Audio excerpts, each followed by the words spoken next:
Vidyasagar institute में मुनि श्री विमल सागर महाराज, मुनि श्री अनंत सागर महाराज, मुनि श्री भाव सागर, मुनि श्री धर्म सागर महाराज के सानिध्य में रविवार को संयम कीर्ति स्तंभ का लोकार्पण किया गया। 27 फीट ऊंचे स्तंभ को 3 महीने में तैयार किया गया था। कार्यक्रम में इंस्टीट्यूट के पदाधिकारी अध्यक्ष Rajesh Jain, MD Panna Lal Painada, associate MD Rajesh Jain Sutwale, Suresh Jain, media head Harsh Jain, संस्थान के सभी ट्रस्टीज, मंदिर के अध्यक्ष और समाज के सभी गणमान्य व्यक्ति उपस्थित थे।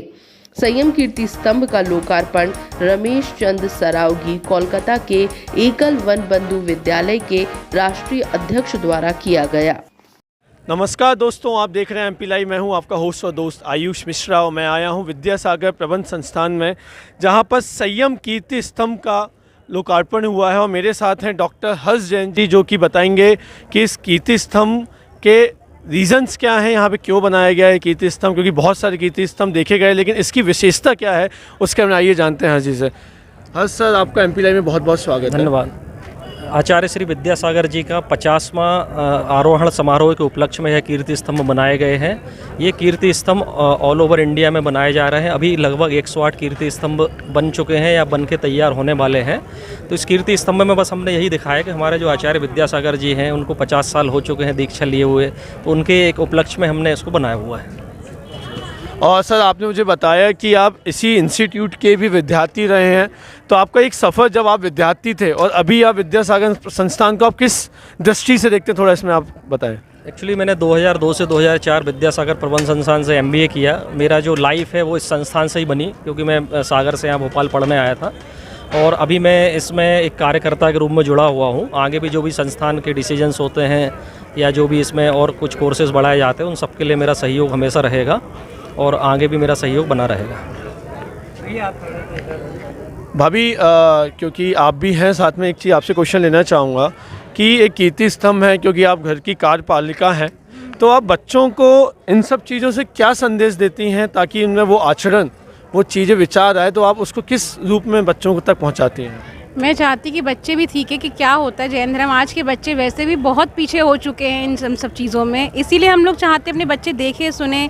आज इसलिए हम लोगों ने बच्चों को आहार देने भी लगाया है कि बच्चों को थोड़ा आगे बढ़ना चाहिए। आज के बच्चे ये सब चीज़ों से बहुत दूर हो चुके हैं। ये लोग सब देख क्या सीख रहे हैं कि हमें भी कैसे हमारे पापा और सब ने कैसे सहयोग दिया है, ऐसे हम भी आगे जाके सहयोग हमें भी करना चाहिए चीज़ों के लिए। मैं सुलेखा राजेश जैन सूतवाले।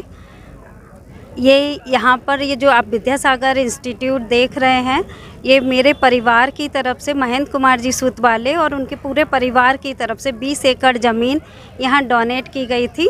उस पर ये पूरा संस्थान, प्रबंधन संस्थान बना हुआ है, जिसका उद्देश्य था कि जो समाज के गरीब बच्चे हैं जिनको शिक्षा प्राप्त करने के लिए उनके पास राशि नहीं होती है, उनके लिए हम लोग निःशुल्क शिक्षा और उच्च शिक्षा प्रोवाइड कर सकें। वो पापा का और सभी परिवार वालों का उद्देश्य था। उसी उद्देश्य से ये प्रबंधन संस्थान पूरा बना हुआ है। मेरे हस्बैंड राजेश जी इसमें अभी एसोसिएट MD हैं और चाची जी भी ट्रस्ट में हैं। ये हम लोगों ने पूरा समाज को सौंप दिया है। और ये जो अभी कीर्ति स्तंभ बना हुआ है, ये आचार्य श्री के 50वें संयम दिवस पर समाज के लिए लोकार्पण इसका हुआ है आज के दिन। ये रमेश चंद जी सरावगी जी ने, जो कि RSS के एकल वन बंधु राष्ट्रीय अध्यक्ष हैं, उनके हाथों से इसका कीर्ति स्तंभ का लोकार्पण किया गया है। कहीं ना कहीं इसका जो एक महत्व है, ये किस चीज़ का प्रतीक है, वो थोड़ा आप हमारे श्रोताओं को बताएं।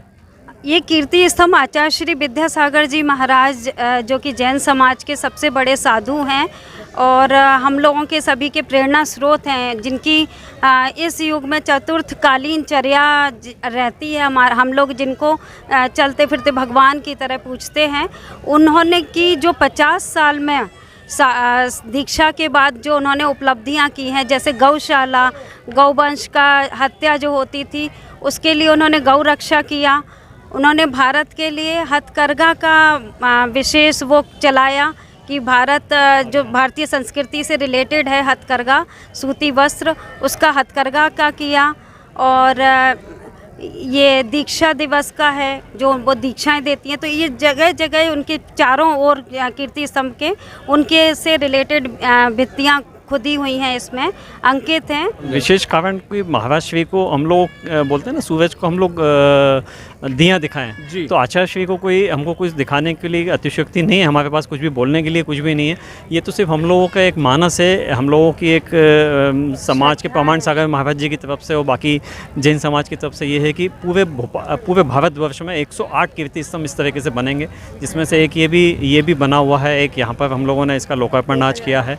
1008 तक का भी प्लान है इसमें। काफ़ी अभी क्या टारगेट है, 108 या 1008? अभी ये 108 तो अभी है, लेकिन तो आगे इसको सर इंक्लूड करें तो कितने कीर्ति स्तंभ अभी तक बन चुके हैं जब से स्टार्ट हुए हैं? भोपाल में अभी तक 5 कीर्ति स्तंभ बन चुके हैं। लेकिन सर इंडिया की मैं बात करूं, कितने अभी तक कीर्ति स्तंभ बन चुके हैं? कीर्ति देखिए क्या है, हर शहर में अपने अपने लोग अपने अपने प्रयास जारी रखे हुए हैं और 108 से हमको ज़्यादा उम्मीद है कि इससे ज़्यादा हो जाएंगे, क्योंकि जो हमारे महाराज की जो कीर्ति है वो मैंने जैसा भी बोला कि वो बहुत ज़्यादा है। वो उसके अंदर उस कीर्ति स्तंभ का ये मतलब नहीं होता है कि हमको खाली उनकी कीर्ति को दिखाना है या बताना है। उनके जो कार्य हैं वो उनका अनुसरण कर लें, या हम थोड़ा सा भी अगर उसके बारे में सोच लें, समझ लें, अगर हम उसको अपना लें, तो आज हमारा जैनित्व है या हमारा जैन धर्म है या हमारा जो जीवन है उसको हम सफल कर सकते हैं। जी जी जी। और ये यहाँ पर अभी काफ़ी लोग पधारे, बाहर से भी काफ़ी लोग आए, सहवागी भी जी आए, और बाकी काफ़ी बड़ी एक चैनल पार्टी या बोल सकते हैं हम लोगों की एक ट्रस्ट की कमेटी है, उसमें काफ़ी लोग उसमें आए। आज करीबन 1000 लोगों ने यहाँ पर शिरकत करी, इस मामले में देखा कि क्या हो रहा है क्या नहीं है। हमारे इस विद्यासागर इंस्टीट्यूट को हम लोगों को उसको बहुत ऊंचाइयों में लेके जाना है, जो कि हमारा उद्देश्य था, हमारे पिताजी का उद्देश्य था, हमारे चाचा लोगों का उद्देश्य था, हमारे परिवार का उद्देश्य था कि हमारे जो ग्रैंडफादर थे जो पहले से इस चीज़ के फॉलोअर्स रहे हैं कि जो कोई ऐसे व्यक्ति जिनको कि हम सब तरह से धन अभाव होने के बाद में वो किस तरीके से अपनी पढ़ाई या अपना जीवन अर्जन कैसे कर सकें, वो उसको उस तरीके से आगे बढ़ाना कि बच्चे अगर अच्छा पढ़ लिख लेंगे, अच्छी किसी पोस्ट पे आ जाएंगे, किसी सरकारी महकमे में आएंगे या किसी भी जगह जाएंगे, तो आज वो चीज़ चरितार्थ करके उन्होंने बताई है।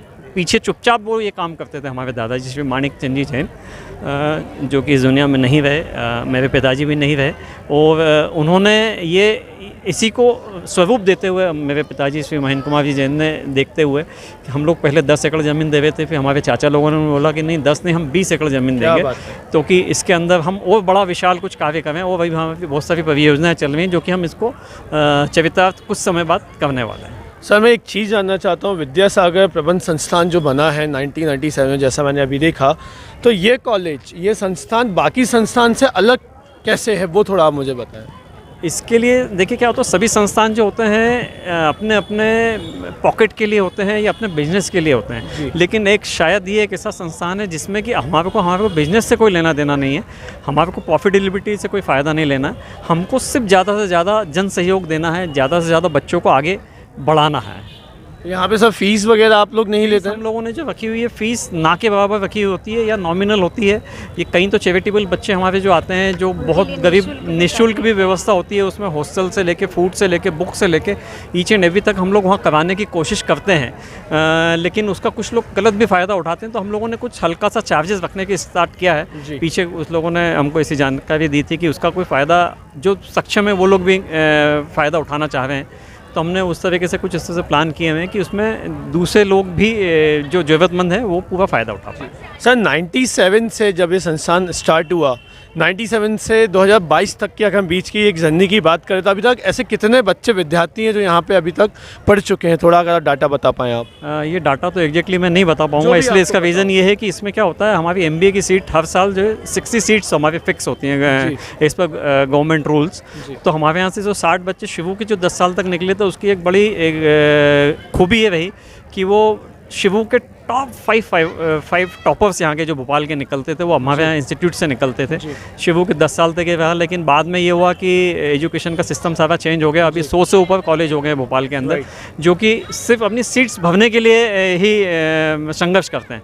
लेकिन हमारी आचार्य श्री की या हम लोगों की जो योजनाओं को देखते हुए यहाँ हमारी हर साल सीट पूरी कंप्लीट हो जाती है। यहाँ पे बच्चे काफ़ी निकलते हैं और काफ़ी अच्छी जगह पे जा चुके हैं, कहीं ऐसे। जी जी जी सर ये क्योंकि प्रबंध है, क्योंकि प्रबंध संस्थान है, विद्यासागर इंस्टीट्यूट का आगे की क्या योजना है? आप कौन सा कॉलेज लेके आएंगे हमारे समाज के लिए? योजनाएं हम लोग नहीं बनाते हैं, ये हमारे आचार्य श्री बनाते हैं, हम उसको सिर्फ इम्प्लीमेंट करते हैं। तो अभी प्लानिंग क्या है? आचार्य श्री जो हमको सिर्फ आशीर्वाद देंगे, हम उसी की प्लानिंग के हिसाब से अभी पीछे चलेंगे। अभी आने वाले विगत समयों में कुछ और नई कॉलेज खोलने का कुछ प्लानिंग में है? कॉलेज तो नहीं, लेकिन आगे इसमें नए कोर्सेज और नई चीज़ें लाने का हमारा Add on प्लान करेंगे। है। एड ऑन करेंगे, उसमें स्कूल भी हो सकता है, प्रतिभा स्थली भी हो सकता है, या जो भी होगा उसमें प्लान होगा, या हमको जो आशीर्वाद मिलेगा वही हम काम करेंगे।